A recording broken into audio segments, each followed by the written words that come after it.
Hello engineers.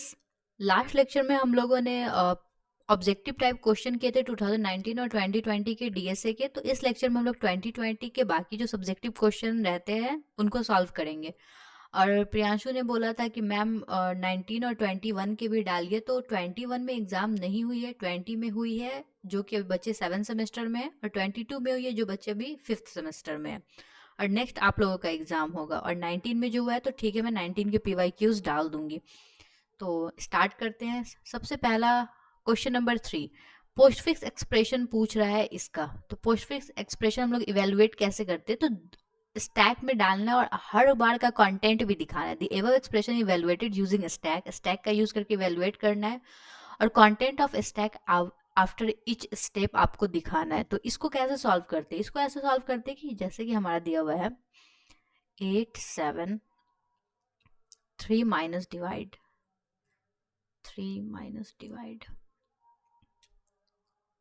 6254 plus 6254 plus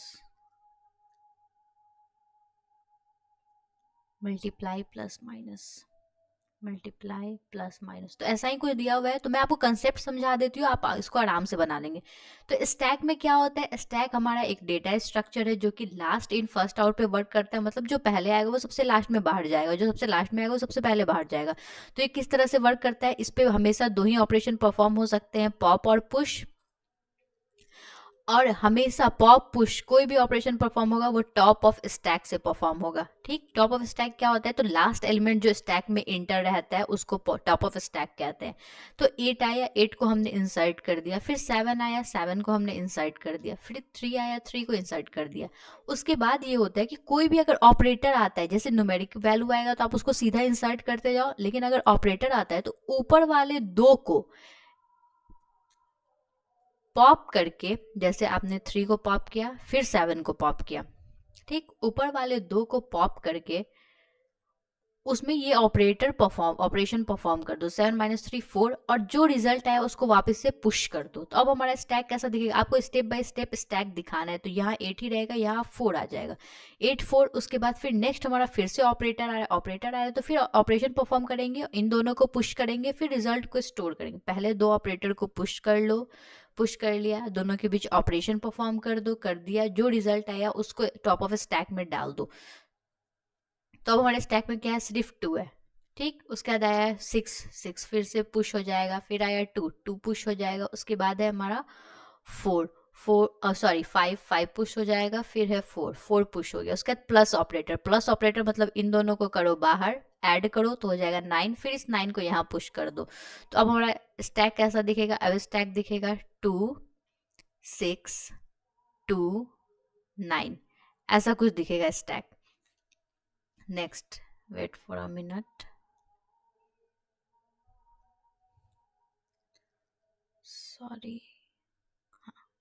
तो अब stack ऐसा कुछ दिखेगा। तो यहाँ तक हम लोगों ने ऑपरेशन परफॉर्म कर लिया ही। फिर नेक्स्ट जो है वो फिर से ऑपरेटर है मतलब ऊपर का दो पॉप करो, ऑपरेशन परफॉर्म करो, जो ऑपरेटर है उसका, फिर उसको पुश कर दो। तो इन दोनों की जगह अब क्या आ जाएगा, इन दोनों की जगह आ जाएगा मल्टीप्लाई हो जाएगा, और 9, 9 2 18। अब यहाँ पे आ जाएगा 18। हर बार आपको स्टैक दिखाना है, तो आप इस तरह से लिखोगे कि मैं operation after performing the star operation और ये वो। तो उसके बाद आप लोग ऐसे, मतलब मैं आपको कंसेप्ट समझा रही हूँ, आप लिख लेना खुद से। उसके बाद है प्लस ऑपरेशन, मतलब क्या, फिर से दो को पॉप करो, इन दोनों को पॉप करो, इन दोनों पे प्लस ऑपरेशन परफॉर्म करो, फिर जो रिजल्ट आया उसको पुश करो। यहाँ पे 24 पुश हो जाएगा, 24 हो गया पुश। फिर है -24 - 2 कर देंगे। पहले इन दोनों को पॉप करेंगे, ऑपरेशन परफॉर्म करेंगे, जो रिजल्ट आएगा इसमें पुश कर देंगे, और यहाँ बचा हमारा 22। तो इस तरह से अगर हम लोग को पोस्टफिक्स एक्सप्रेशन दिया है और उसका मतलब इवेलुएट करने को कह रहा है, और इसमें तो एक्स्ट्रा ये आपको कह रहा है कि आप इसका कंटेंट ऑफ द स्टैक दिखाओ सारे स्टेप के बाद, ईच स्टेप। जैसे कि आपने 8 पुश किया, उसके बाद अब कंटेंट ऑफ द स्टैक क्या है, तो 8 है। फिर आपने 7 पुश किया तो क्या है, अब है 8 और 7। फिर 3 पुश किया तो अब 8 3 7 है। फिर माइनस साइन आ गया, तो माइनस साइन आया तो 7 और 3 को हमने बाहर निकाला, ऑपरेशन परफॉर्म किया, फिर जो आउटपुट आया उसको डाला। स्टैक में वापस से पुश किया तो 7 और 3 अब बाहर आ चुका है, तो अब 8 के ऊपर एग्जैक्ट 4 हो जाएगा। ठीक, तो इस तरह से हम लोग ऑपरेशन परफॉर्म करते हैं। लेकिन अगर आप ये जानना चाहते हैं कि हम इसको लिखेंगे कैसे, ठीक है, तो लिखने का, सेमेस्टर एग्जाम में लिखने का एक बहुत अच्छा तरीका मैं आपको बताती हूँ। आपको अगर क्वेश्चन दिया हुआ है स्टैक से रिलेटेड, तो आप स्टार्ट कीजिए स्टैक क्या होता है वो बताना। स्टैक क्या होता है, उस पर क्या क्या ऑपरेशन परफॉर्म कर सकते हैं, ठीक, वो बताने के बाद आप क्या करेंगे, वो बताने के बाद आप करेंगे कि इस पोस्टफिक्स ऑपरेशन को इवेल्युएट करना शुरू करेंगे। तो सबसे पहला स्टेप आप लिखेंगे कि हाँ, जितने भी न्यूमेरिक वैल्यू, उसमें स्टेप क्या क्या इंक्लूड होते हैं, तो पहले लिखेंगे जितने भी numeric value as it is उसको पॉप करेंगे। If we get a operator, अगर हम लोग एक ऑपरेटर देते, then we will push two operand from the stack और 2 values from the top of the stack. तो पहले एक वैल्यू जाएगा, फिर दूसरा टॉप ऑफ द स्टैक बनेगा, फिर वो वैल्यू जाएगा। ठीक, उसके बाद हम लोग इन दोनों वैल्यूज पे ऑपरेशन परफॉर्म करेंगे, फिर जो रिजल्ट आएगा फिर उसको टॉप ऑफ द स्टैक पे पुश कर लेंगे। तो इस सारे स्टेप्स को आप लिखेंगे। उसके बाद आप लिखेंगे कि 8, 7 और 3 जब तक आएगा तो आप उसमें लिखेंगे कि एज इट इज इसको पुश करते जाएंगे और स्टैक ऐसा ऐसा ऐसा दिखेगा। उसका जैसे ऑपरेटर आएगा तो आप लिखेंगे कि ऑपरेटर आ गया तो 2 वैल्यू को टॉप ऑफ द स्टैक से 2 को निकालेंगे, फिर उसको ऑपरेशन परफॉर्म करके उसका जो रिजल्ट आएगा फिर उसको टॉप ऑफ द स्टैक में पुश कर देंगे। तो इस तरह से आप इसको स्टेप बाय स्टेप लिखेंगे तो आपको अच्छे मार्क्स मिल जाएंगे। नेक्स्ट क्वेश्चन,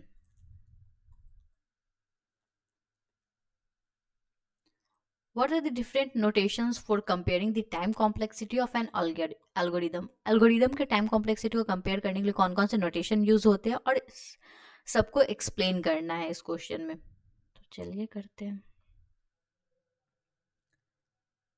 एक सेकेंड।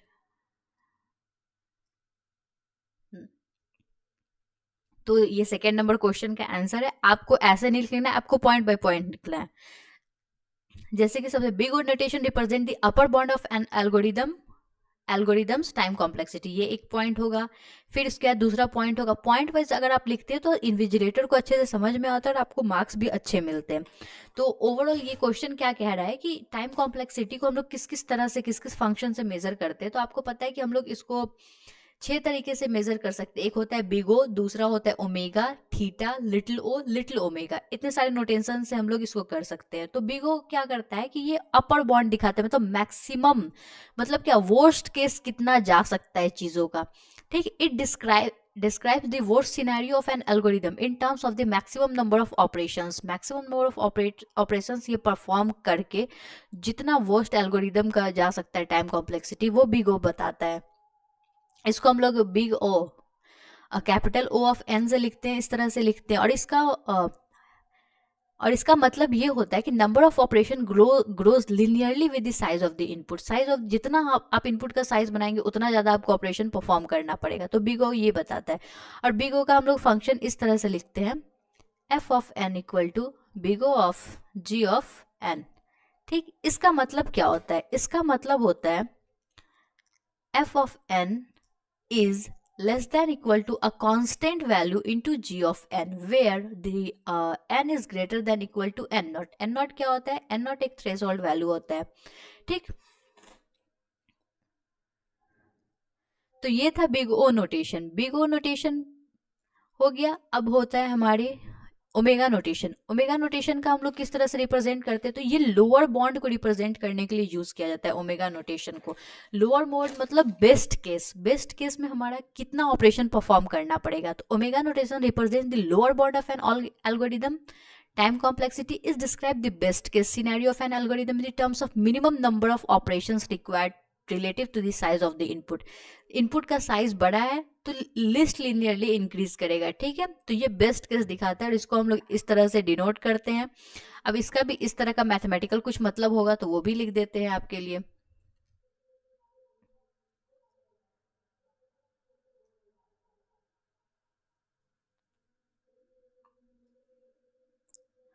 हाँ, तो इसका मैथमेटिकल रिप्रेजेंटेशन होता है f of n is equals to omega of g n. और इसको हम लोग रिप्रेजेंट कर सकते हैं इस भी तरह से, f of n is greater than equal to g of n multiply by c where c is constant for all n greater than equal to n naught. ठीक, उसके बाद नेक्स्ट होता है थीटा नोटेशन। थीटा नोटेशन क्या होता है, average case को denote करने के लिए थीटा नोटेशन का हम लोग यूज करते हैं। ठीक, theta notation represent both the upper and lower bounds of an algorithms time complexity. It describe the average case scenario. ये एवरेज केस सिनेरियो को डिस्क्राइब करता है जहाँ पे number of operations grows linearly with the size of the input. जितना grows linearly with the size of the input. जैसे कि example में उसको हम लोग डिनोट करते हैं थीटा ऑफ एन से, और जिसका मतलब होता है कि number of operation grows linearly with the size of input and it provide a tight bond. ये एक टाइट बॉन्ड प्रोवाइड करता है. मतलब क्या कि फ्लेक्सिबिलिटी ये शो नहीं करता है. ठीक. और इसको हम लोग रिप्रेजेंट किस तरह से करते हैं, तो थीटा ऑफ एन से रिप्रेजेंट करते हैं इसको. और इसका मतलब क्या होता है, इसका मतलब ये होता है f of n equal to theta of g of n. ये होता है g of n is equals to theta of f of n. और इसको हम लोग लिख सकते हैं ओवरऑल, इसको मैथमेटिकली हम लोग ऐसे रिप्रेजेंट कर सकते हैं c2 into g of n is less than f of n is less than, sorry equal to नहीं होगा, less than c1 into g of n for all n greater than equal to n naught. तो ये था 3, big O, omega और theta notation. Next हम लोग देखते हैं, नेक्स्ट हमारा big omega notation. Big omega notation similar होता है ओमेगा नोटेशन से, लेकिन ये एम्फेसाइज करता है lower bound of algorithm time complexity और डिस्क्राइब करता है best case scenario of an algorithm in terms of the minimum number of operation. Minimum number of operation जो उस पर परफॉर्म कर सकते हैं उसके टर्म में ये बेस्ट केस सिनेरियो देता है, और ये रिलेटिव होता है साइज ऑफ द इनपुट के. उसके बाद है little o notation. Little o notation represent करता है upper bound that is not tight. It describes the growth rate of algorithm time complexity where the number of operation grows strictly faster than a given function. Number of operation दिए गए function से बहुत fast grow करता है. इसको हम लोग small o of n से डिनोट करते हैं, और इसका मैथमेटिकल रिप्रेजेंटेशन होता है f n is less than c into g of n for all n greater than equal to n naught. और इसका एग्जाम्पल अगर आप देखना चाहें तो इसका एग्जाम्पल हो जाएगा f of n equal to n square plus n plus 4 और g ऑफ n हो जाएगा n square. Growth rate of both the function is same, so can't represent with little o. इन दोनों का ग्रोथ रेट सेम है क्योंकि n square है, तो इसको लिटिल o से हम लोग डिनोट नहीं कर सकते हैं.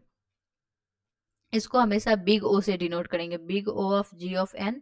ये सही होगा इसके लिए, लेकिन f of n equal to little o of g of n तो नहीं, ये गलत हो जाएगा क्योंकि दोनों का ग्रोथ रेट जो है वो सेम है दोनों फंक्शन का.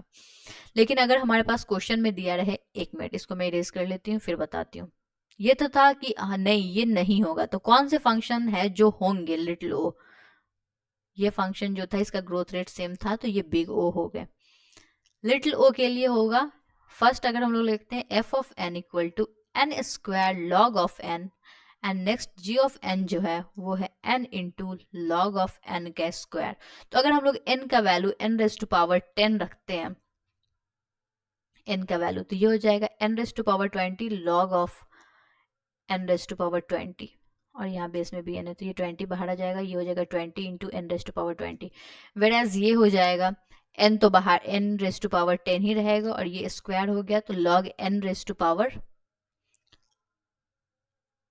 n raise to power 20. तो फिर ये 20 बाहर आ जाएगा और ये हो जाएगा 20 into n raise to power 10. तो ऑब्वियसली इसका ग्रोथ रेट फार फास्टर है g ऑफ n के, तो ये हो जाएगा g of n is be small o notation of f of n. तो ये था क्वेश्चन नंबर 4. अब नेक्स्ट क्वेश्चन हम लोग देखते हैं. नेक्स्ट क्वेश्चन है explain the Q and circular queue with examples, also right the difference between the two. तो क्यू क्या होता है, सर्कुलर क्यू होता है क्या होता है, और इन दोनों के बीच का डिफरेंस भी बताना है. तो क्यू क्या होता है कि स्टैक का उल्टा क्यू होता है. ठीक. लीनियर क्यू होता है कि उसमें लीनियरली डेटा हम लोग स्टोर करते हैं, और लास्ट जो इंड जो होता है वो फर्स्ट से नहीं जुड़ा होता है. ठीक. लेकिन सर्कुलर क्यू क्या होता है कि फ्रंट और रियर इंड जो होता है वो कनेक्टेड होता है एक दूसरे से. तो a linear queue is generally referred to as a queue. It is linear data structure that follows the FIFO, first in first out. ये इस तरह से स्टोर करता है, पहले 2 आया 2 को स्टोर कर लिया, फिर 3 3, और इसको अगर पॉप करना शुरू करना है, सॉरी इसमें डीक्यू करना शुरू करना तो पहले 2 जाएगा, फिर 3 जाएगा, फिर 4 जाएगा, फिर 5 जाएगा, इस तरह से। A real life example of queue is any queue of customer waiting to buy any product. पहले जो कस्टमर आएगा, आप अगर पहले आते हैं और आपका दोस्त आपके बाद आता है तो मेस में आपको पहले खाना मिलेगा, उसके बाद आपके दोस्त को मिलेगा। आप एक क्यू में लग जाएंगे, एक रो लाइन में लग जाएंगे, ठीक। तो वही कह रहा है कि क्यू सेम टू सेम ऐसा ही होता है, जो पहले आएगा उसको पहले खाना मिलेगा, वो पहले जाएगा, तो फर्स्ट इन फर्स्ट आउट। और sir in queue all deletions, deletion operation को डी क्यू कहते हैं, जो कि फ्रंट पे होता है। फ्रंट क्या होता है? एक पॉइंटर होता है। और सारा इंसर्शन ऑपरेशन जो होता है वो इन क्यू कहते हैं, और वो जो होता है वो रियर एंड पे परफॉर्म होता है। तो रियर एंड क्या होता है? जो लास्ट वाला फिल होता है उसके बाद वाला रियर कहते हैं उसको। तो सर्कुलर क्यू क्या? सर्कुलर क्यू एक वेरिएशन है लीनियर क्यू का। लीनियर क्यू आपको ये हो गया 2 3 4, तो ये हो गया रियर, ये हो गया फ्रंट। तो अभी रियर और फ्रंट कनेक्टेड नहीं है, लेकिन अगर हम लोग सर्कुलर क्यू बना दे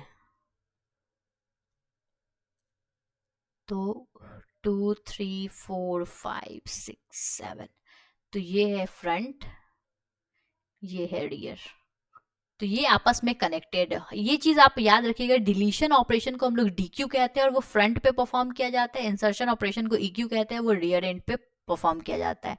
उसका दोनों में बेसिक डिफरेंस हम लोग देख लेते हैं, लीनियर क्यू में और सर्कुलर क्यू में। तो लीनियर क्यू जो होता है डेटा को लीनियर पैटर्न में स्टोर करता है। सर्कुलर क्यू जो होता है उसमें फ्रंट और रियर कनेक्टेड होता है, तो ये एक सर्कुलर फॉर्म में डेटा को स्टोर कर लेता है।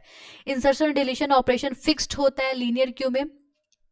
इंसर्शन जो हमेशा होगा वो हमेशा रियर से होगा, और डिलीशन हमेशा फ्रंट पे होगा। Insertion and deletion are not fix, it can be done at any position. इसका यही तो ये है, क्या कहते हैं इसको, खासियत कह सकते हैं या फिर बेनिफिट है, सॉरी बेनिफिट है कि आप कहीं से भी डिलीशन ऑपरेशन परफॉर्म कर सकते हैं किसी भी पोजीशन पे। Linear Q requires more memory space. Linear Q को ज्यादा मेमोरी स्पेस चाहिए होता है, इसको कम मेमोरी स्पेस चाहिए होता है। और in case of a linear queue, the element added in the first position going to be deleted in first position. The order of operation performed on any element is fixed, जो कि FIFO होता है। लेकिन circular queue में ऐसा नहीं होता, आप कहीं से भी एलिमेंट को डिलीट कर सकते हैं। नेक्स्ट है application people standing for the bus cars line on a bridge. इसका एप्लीकेशन है computer control traffic signal in CPU scheduling and memory management. If there are 10 spaces, then in the best case all the 10 spaces in the Q can be filled. और इसमें अगर 10 spaces है तो best case में 9 space को field करना होगा एक टाइम पे। इसको यूज किया जाता है linear queue, good for application where overflow is not a concern. जहाँ पे ओवरफ्लो कंसर्न नहीं हो, मतलब ओवरफ्लो को कॉन्टेक्स्ट में नहीं लेना हो, वहाँ पे इसको यूज करना गुड होता है। लेकिन इसको इफिशियंट अगर आपको यूज करना है मेमोरी का तो आपको यूज करना होगा circular queue. Can lead to overflow if the rear reaches the end of the array, whereas rear wraps around to the beginning of the array prevent overflow. उसके अंदर not suitable for real time system. Linear queue is not suitable for real time system because क्योंकि ये overflow को prevent करता है circular queue. अगर आप overflow पे जाते हैं तो आपको गार्बेज वैल्यूज मिलने लगेंगी, ठीक। सब suitable for real time system where continuous data insertion is required. तो ये था बेसिक डिफरेंस। मैंने बताया क्यू क्या होता है, सर्कुलर क्यू क्या होता है, फिर मैंने बताया कि दोनों के बीच में डिफरेंस क्या है। तो अगर आपके एग्जाम में क्वेश्चन अगर सीधा डिफरेंस लिखने का भी आता है तो आप पहले, अगर आपको पता है तो आप लिख दो ना उस चीज को, अगर आपके दिमाग में तो उसको कॉपी पे लिख दो, टाइम पूरा रहता है। तो उसी तरह से ये होगा। नेक्स्ट क्वेश्चन है ए और बी दो पॉजिटिव इंटीजर है और फंक्शन एफ डिफाइन किया गया रिकर्सिवली इस तरह से। तो आपको एफ ऑफ 2/3 और एफ ऑफ 14, 13 का वैल्यू बताना है। तो चलिए इसको यहीं पे सॉल्व कर लेते हैं।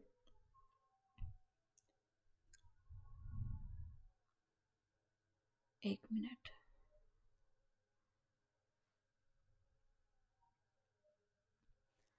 हाँ। तो let A B positive integer this F of 2,3, F of 2,3। इसमें बोल रहे अगर A greater than less than B है तो 0 लिख दो। तो ए ऑफ 2,3 मतलब ए हो गया 2, बी हो गया 3, 2 इज लेस देन 3, तो इसका आउटपुट हो जाएगा 0। पहला का हो जाएगा 0, दूसरा का एफ ऑफ 14,3 का। तो अगर बी अगर less than equal to a है, yes b is less than equal to a, then क्या करना है कि f of a minus b कर देना है 14 - 3 11, कॉमा बी कर देना है, बी है 3 +1 कर देना है, ओके +1, ठीक। उसके बाद फिर इस चीज को हम लोग यहाँ भी b जो है वो less than equal to a है, तो फिर इसमें से करना है a माइनस बी, 11 माइनस 3, 11 10 9, 8 बचेगा, कॉमा b प्लस 1।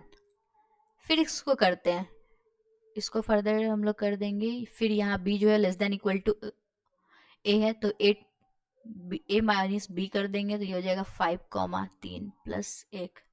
नेक्स्ट फिर इसको करेंगे, तो f ऑफ 5 माइनस 3 2, 3 + 1, और ये क्या हो गया, ये हो गया 0, क्योंकि यहाँ a जो हो गया वो लेस देन b हो गया, और ये दिया हुआ है अगर a लेस देन b होगा तो 0 होगा। तो 1 + 1 2 + 1 3 + 1 4, इसका आंसर हो जाएगा 4।